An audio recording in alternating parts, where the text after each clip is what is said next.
This is the Better Ottawa Municipal Panel. My name is Neil Saravanamutu. Today is Monday, the 12th of May. We are here to talk about the last week in Ottawa City politics. As always, I'm joined by Joanne Chianello and John Willing. Hello to you both. Hello, hello. Hello, Neil, Joanne.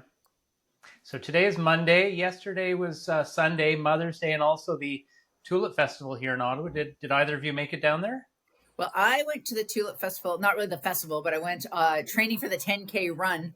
Run, in my case. I'm making air quotes because I don't know if the verb I would use is run. But with my friend, we went through the tulips, Dow's Lake. Beautiful. People should get out there. I had a great Mother's Day. Sadly, did not spend it with my offspring, but I did spend it with my actual mom for the first time in a long time, which is why I'm here in lovely Toronto in their kitchen. So, and why we're doing this online version of the podcast. So thanks everyone for accommodating me as usual. How about you, John? Yeah, no, we didn't get down to the Tulip Festival. We got some pretty good intel saying it was busy down there yesterday. But we had a good day. I'll be able to see my mom this weekend when I go down to Southern Ontario for the long weekend. So I'm looking forward to that. Well, the weekday is the time to see the tulips.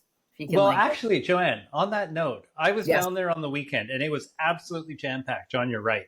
But I had to go out this afternoon past Dow's Lake. And so I was cycling past her and I thought, there are so many people here on a Monday. I thought, is today a public holiday? And if so, why am I working? Yeah. Well, that's it. I mean, the people come to see the tulips every day from all over. So that's a great thing. I'm so happy to see that people do that stuff. Yeah. They never get old, the tulips. I love that festival because you just get so many people there and such a diverse representation of Ottawa too. A lot of family photos being taken. Yeah. Okay. Let's jump in. Our first topic is the Osgood by-election. And the reason we're talking about it this week, this election takes place in June, but there was an all-candidates debate that took place in Carlsbad Springs last week. Now, I was there, and I think you guys had the chance to watch it on YouTube. So, Joanne, maybe you can get us started. There were 11 candidates. Were there any candidates that really stood out for you?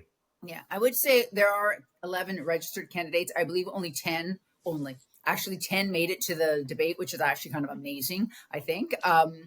There are some candidates for sure whose names will be a little bit more recognized outside of Osgood ward itself. I think we will all, those of us who watch City Hall will remember Doug Thompson. He was a councillor for many years. He was also, even in pre-amalgamation Ottawa, he was the mayor of the township at the time. So a name that a lot of people know well. He backed George Derues when George ran, and then he seemed to regret it and ran against him the last time around and lost. And so he's running yet again this time. There's a couple I would say community folks who maybe are a little bit more well known, and I would say their campaigns are, I don't want to say more sophisticated, but certainly more fulsome. They got the full thing going.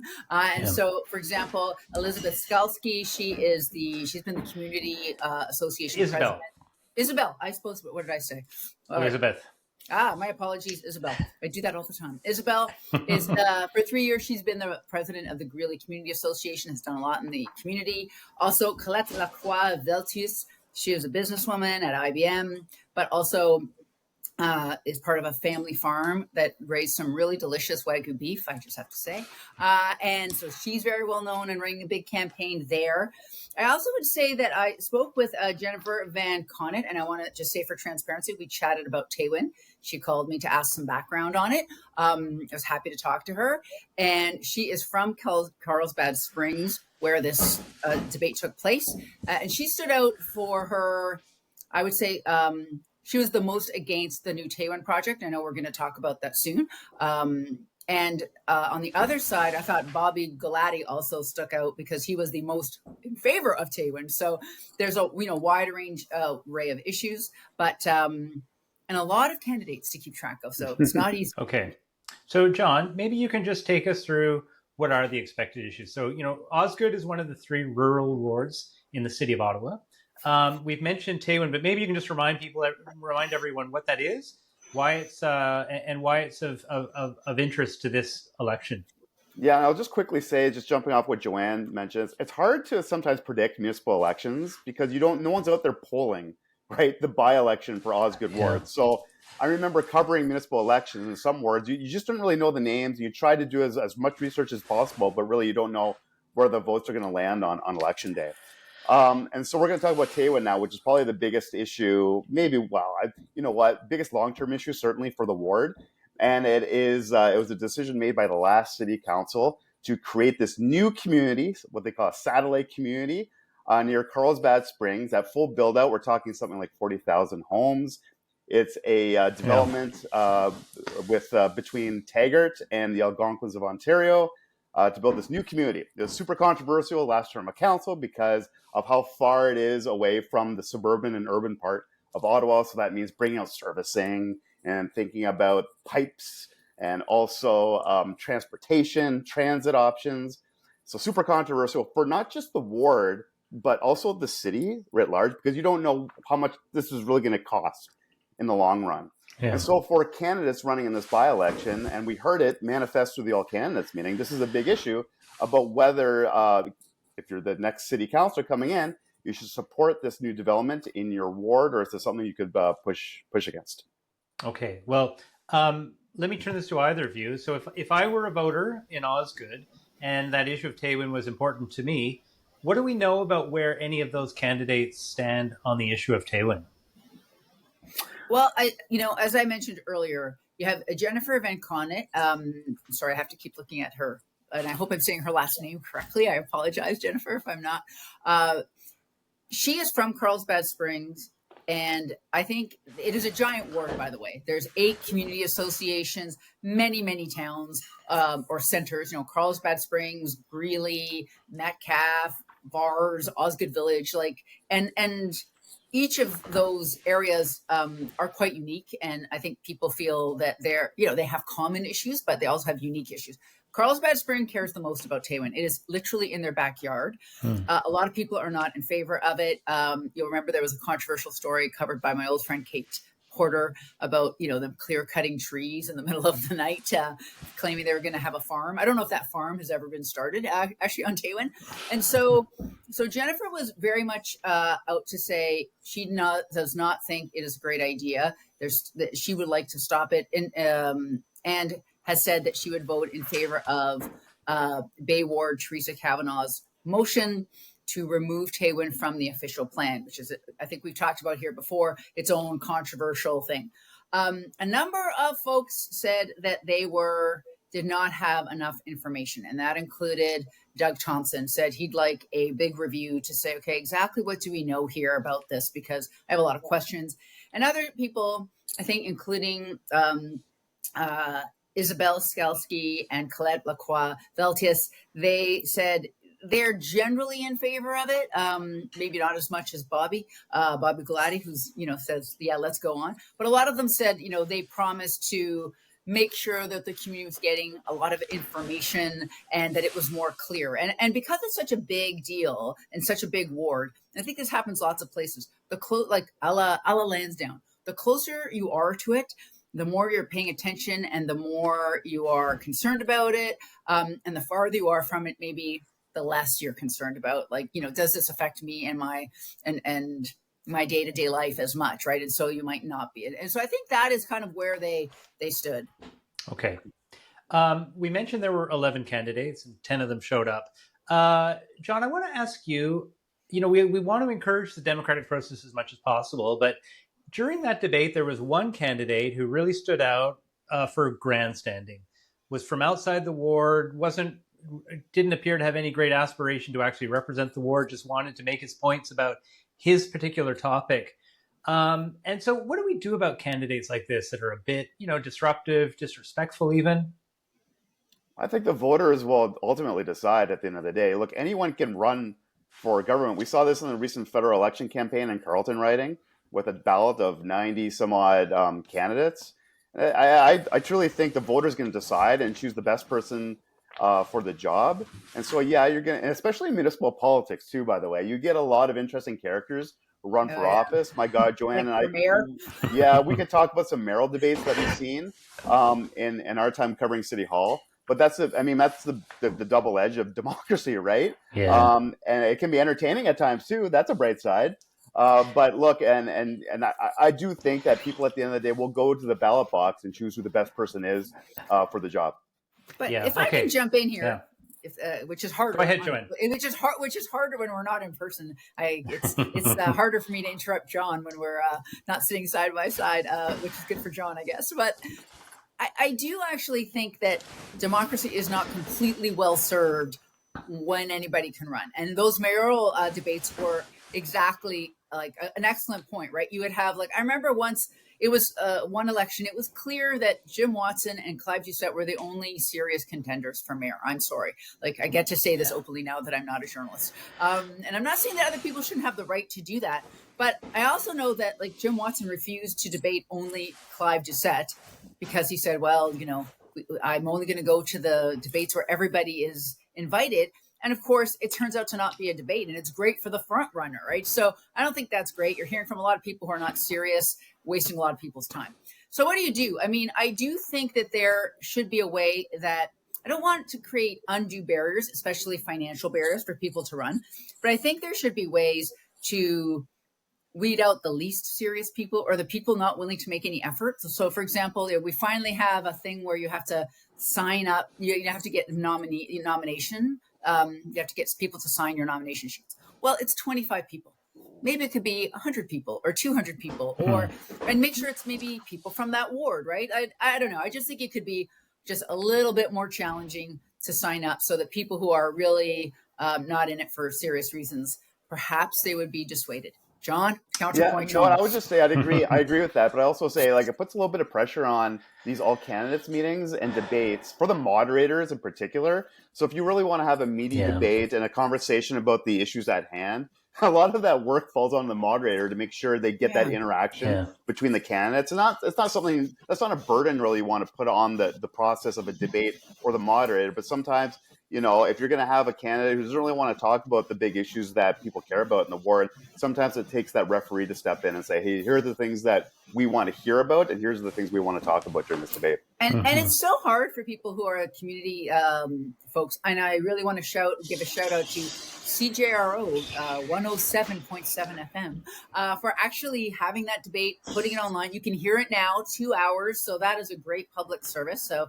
that's fantastic for them. But and I know this from being at CBC, like how people complain bitterly if they don't think you're treating them properly. So you do have to kind of invite everyone. It's a kind of a schmaltzel. And so I can understand why people who are moderating these debates kind of don't want to get involved in the issues. You know, I used to fact check the mayoral ones. That used to make me crazy because I couldn't stand it. But still, it's tricky. Yeah. Okay. And that by-election takes place in mid-June. And so we will have results then. Let's move on to the second. Go ahead. I just want to say one last thing.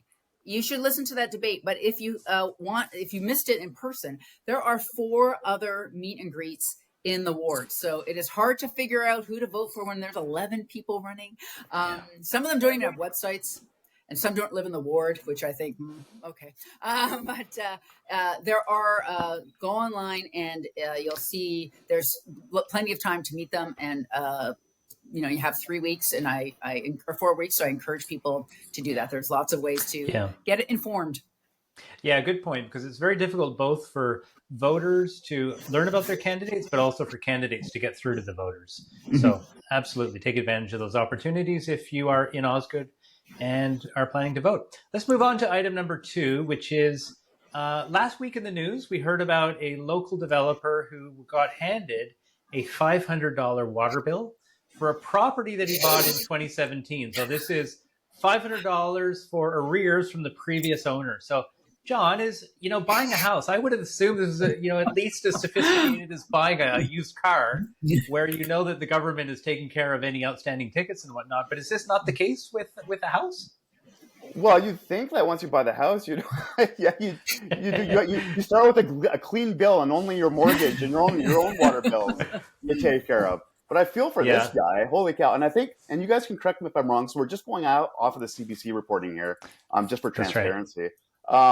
So I mean, as quick context and background, this gentleman took over bought a home in Hintonburg, found out that the previous owner owed some dough from the water bill, and it was passed off to him by the city, and the city says he has to, in fact, pay it. The homeowner has died. The previous homeowner has died, and so that person's not around to pay that bill. So according to the city, it falls to the new property owner to pay that bill, which actually blew my mind as well. I don't think I covered a story like this when I was covering City Hall, so this is all new to me. This was what drives me crazy about the story, is that according to the reporting, when the current homeowner asked for information about the water bill that he's owing, that he needs to pay from the previous owner, the city told him to file an FOI request because they wouldn't give him the breakdown from the principal and the interest. File an But they FOI want him to request. pay for it. You got to be kidding me. Yeah. And so I don't know, man. Like, I think this is something where the city councilor needs to maybe help out and get some information, because I don't think it's fair for this homeowner. Yeah. So Joanne, I mean, how does the city behave like that, right? They're saying, we can't tell you something as simple as the breakdown between the original cost of the bill and the arrears. And they're saying, file an access to information to find out. 0 cents to me for what? Okay, a couple of things on this, but for that part of it, I'll start with that. Because it's the arrears of like a previous homeowner, they don't want to give the details of another person, but they want them to. But the city wants the current homeowner to pay the previous owner's bill. What? Taxes, property taxes, and water bills, and maybe other utilities are a little different than a car, for example, because the bill, the money owing stays with the property, right? It gets as opposed to the person. And I looked into this a bit.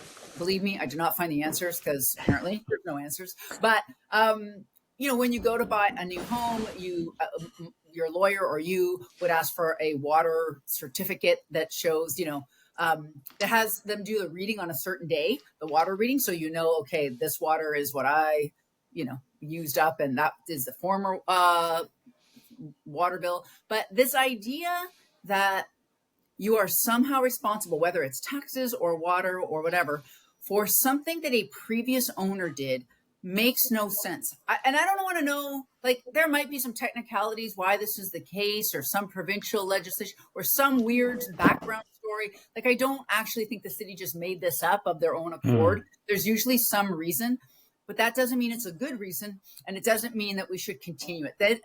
It clearly on its face makes 0 sense. Also, he bought this house in 2017, and he got the bill in March. What's been happening the last 8 years? Now, I talked to Arthur White-Crummey, who is the great reporter at CBC who did this story, asked if there was any updates. And he says, well, the city is denying that there was any kind of blitz, like they went through their arrears and thought, oh, who should we be, charging? But like, how do they not know anything about this? I mean, a Google Doc showed that the previous owner died in 2019, and the city didn't seem to know that. Like, that is not okay. And we're going to talk about the red light camera stuff again. Like, all of these are the things that make people distrust government, right? And they're small things. It's not like LRT fail, like that's a big thing. But these little tiny things are just like, they're bad. They're bad because it makes people think that the city doesn't know what it's doing or it doesn't care. And I don't think either of those things are true, but this is not a good look. Well, you know what? Actually, so John, this reminds me of an article that I wrote a couple of weeks ago where I talked about my process of booking a room at a community center run by the city of Ottawa. It took me 18 days, 7 emails, 3 phone calls, and 1 visit to the community center to book that room, something which should have been done in a few keystrokes, right? And so when I heard this story, it really reminded me of that, of that process I went through, because it's, like the last, this is a process that is not built around the customer, right? We would like to think that the city would be there to serve its customers, its clients, its residents. But it seems to be these processes are built exactly in the opposite direction, right? For whatever reason. I mean, John, do you have any insight into what's going on here? Do I have the answer to all this? Well, look, Neil, I read your post, and I just was pulling out my hair, and I don't have a lot of hair to pull out anymore over what your experience was all about. Because just the bureaucracy involved in going back and forth with the city with different people seemed like just crazy. Now on the flip side, like I've had, our families has had to book rooms or places at community centers for various things, and we haven't had the same experience as you. So it could be like, and this is maybe a criticism, it might be the experience with that facility, and so nothing's standardized, right? I understand when you have to, what the city has to perhaps vet who's renting the space, or else there's going to maybe other controversies that brew up depending upon who's renting the space. Yeah. But to take 18 days back and forth with different bureaucrats, and I think I read in your post, Neil, that they sent you information about how to pay online. You just couldn't pay right there, and that exchange was just maddening. But I mean, that process, I hope they fix, but it might speak to just a greater thing. Every so often, parents have to register their kids for swimming lessons a few times a year, and the stories about booking spaces and rec programs always bubble to the surface because of some kind of technology behind the scenes that isn't quite working the way that taxpayers want it to. So I wonder if that conversation, the one that you had with many bureaucrats, fits into the larger conversation about just booking and technology offerings by the city.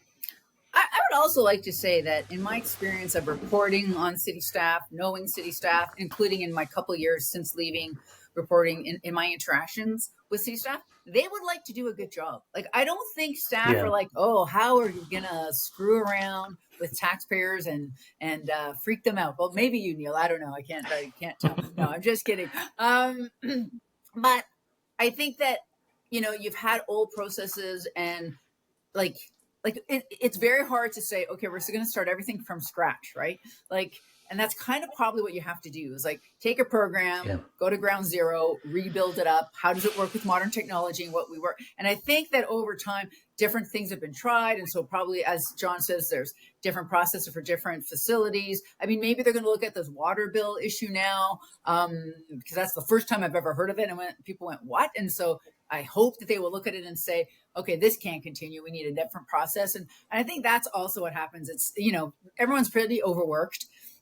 And, nobody, it doesn't come to the top of people's list to say, well, actually, that's not true. I was going to say that to redo the services, but they did actually redo Service Ontario under Steve Kanellakis. Remember that, John? Service that was Ottawa, a huge deal. Service Ottawa, yeah, I apologize. And so they do give it a try, but it is a big organization and they can't think of every single thing. And I don't know, isn't AI supposed to fix all this? I thought that was... Well, you know what? My take on it is simply that these are processes that are not designed around the customer, and that's the problem, right? If you look at it from the customer's perspective and say, how do we make it as simple for the customer as possible? Like, imagine if we were a competitive business, right?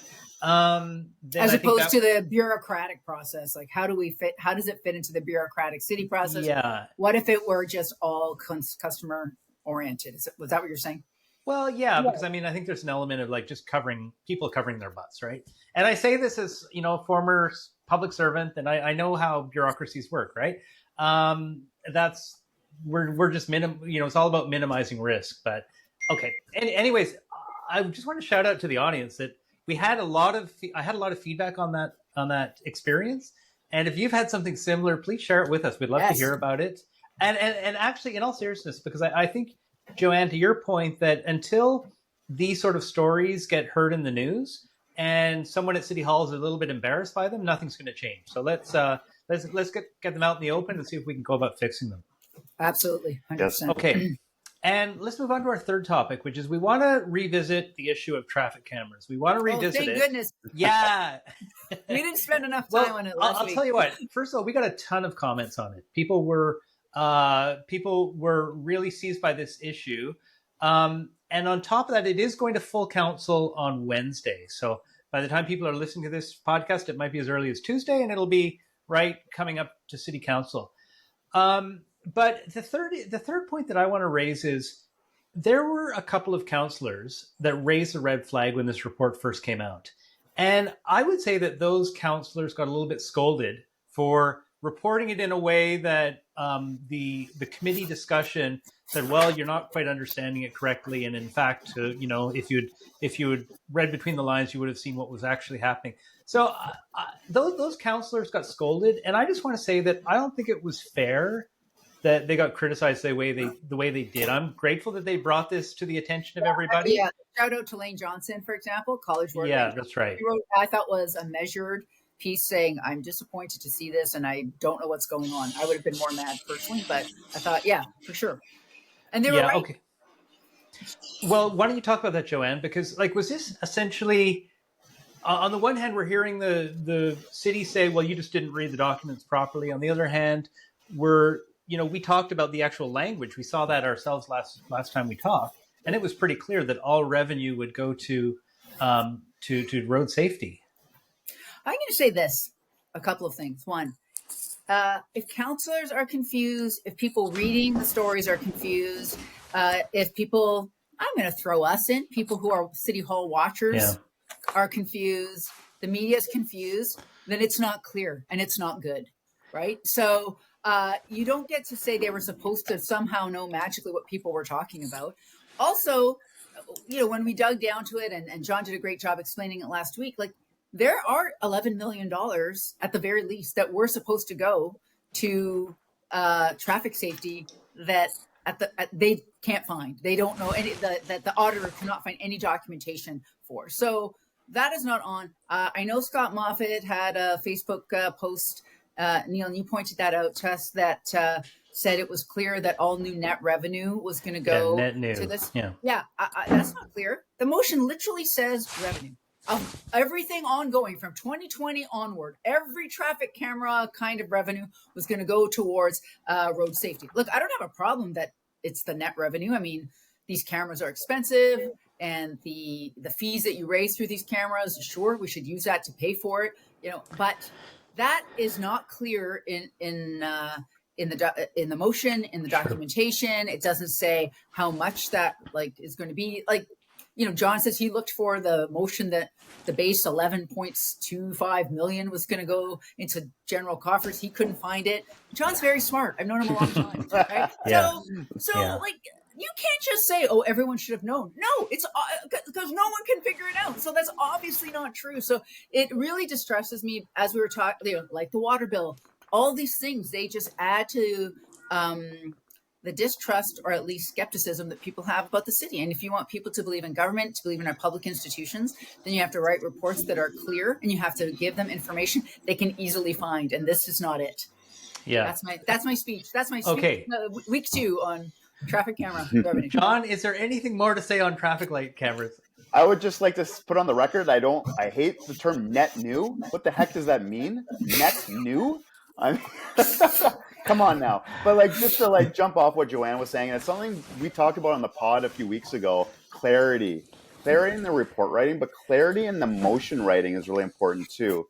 And so I remember many counselors around that horseshoe over the years. I think Peter Hume, is one who reminded us that council speaks through motions. Council speaks through motions. That's their direction. There's the report, which is interesting for information, but the direction and the action is through the motion. So if your action is not clear, which we think it is, actually reading it, that it's clear to us, but it's being interpreted differently, it's just a reminder for everyone. And this is not just for council, but actually the bureaucrats too, right? Often they're the ones writing the motion and giving it to the councillor or mayor, whoever, to say, what do you think about this? Staff can support it. You can use this and put this on the table. So it's just a reminder for everyone, just to make sure they're very clear in their intentions with the motion and in the actual wording. And to that point, I hope that at Wednesday's council meeting, we see a motion or direction to staff put forward to come back with a fuller, clearer, step-by-step report as to, what the decisions were by council, where that money went, because I think it is behooves everyone to just make this clear, because right now it is not. Yeah. Well, we'll be watching the budget. We'll be watching the budget process to see. There were commitments made by the finance department to report on this more thoroughly, and so we'll be watching the budget process to see if that comes forward. And on that note, I feel it should come forward earlier. I just want to say the budget process is in like the fall, and this is happening now. But I'm just saying. Okay, you know what that means. It is time for the lightning round. I was going to say cocktail hour, but okay, lightning round. Okay, Joanne, let's start with you. It's been 1 year since Mayor Sutcliffe and Premier Ford signed the Ontario-Ottawa New Deal, which included uploading the Highway 147 from the city to the province. So that's the extension of the 417 out to Orleans. Now, we got a status update on what's happening a year later. So, Joanne, the original deal, it didn't talk about the amounts, but this update has said that there will be $56 million over 3 years in payments to the city. So my question to you, is this really an upload? Because upload is taking responsibility, right? Sure. Or is it just simply covering a set amount of costs? Over to you. Well, it remains to be seen, but the intent of the province is to take over the operating and maintenance of that highway like it does the 417, like a 400 series highway. Originally, we were told the uploading would take till about 2026. And, there's a lot of studies to do as well. Like, we're still building the LRT out to the east end. And it is a little bit weird that the province is going to own a highway that has city infrastructure on it. Of course, the province has kind of mentioned in passing in the election that they were also going to upload the LRT. We'll see if that happens.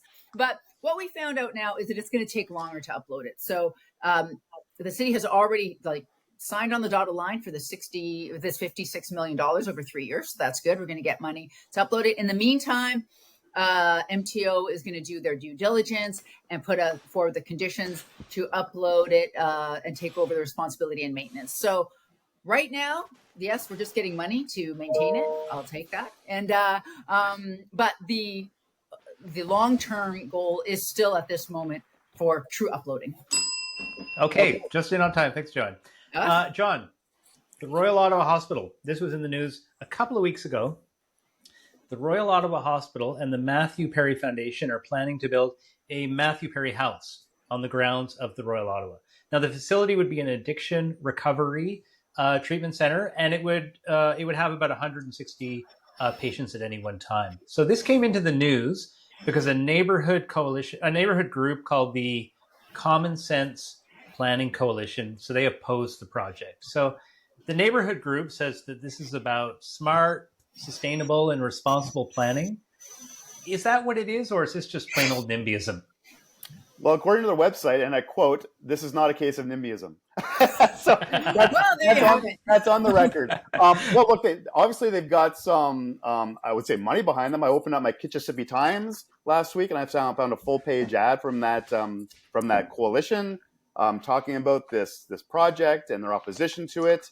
I get what the concern is by some of these property owners. You got a nice piece of green space near you. It's there. There's other parks in the area that they could use, but they have this one that they've been liking for some years now. However, it is the Royals' land. It's an institutional piece of land, and so I always tell people to always keep in mind the land around you and what it's zoned, because you don't know what's going to go there one day. And for this community, that's what's happening. There's a development being proposed. Now, I don't know if there's going to be unnecessary land use adjustments. I don't know.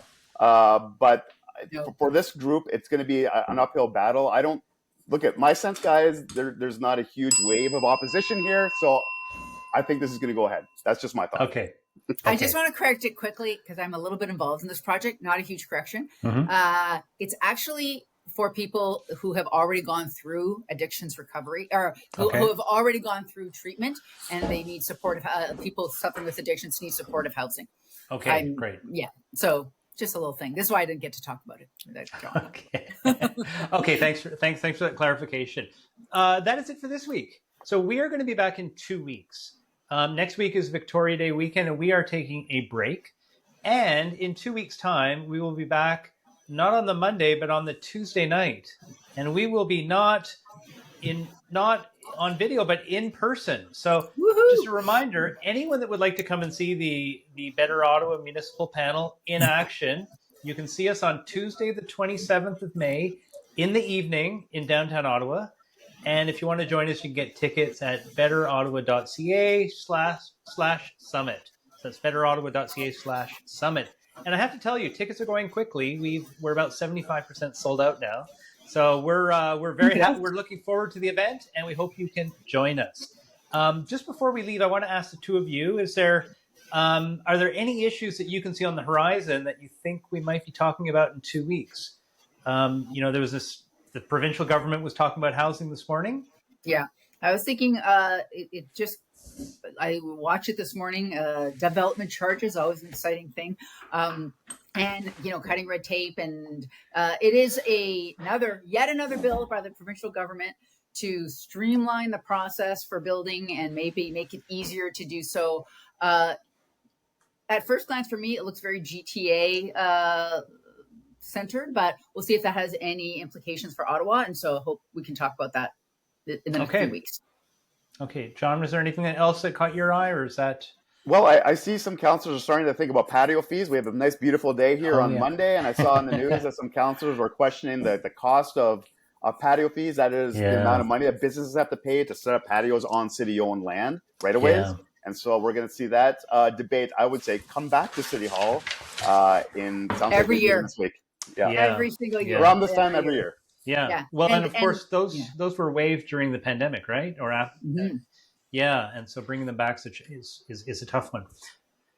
I would like to say that we were going to have a new planning GM by our in-person life meeting, but I am hearing that it's not. She will not be announced till the beginning of June. So this just continues on. The drama and the mystery lingers. Well, hopefully early June. Thank you for that update, Joanne. There you go.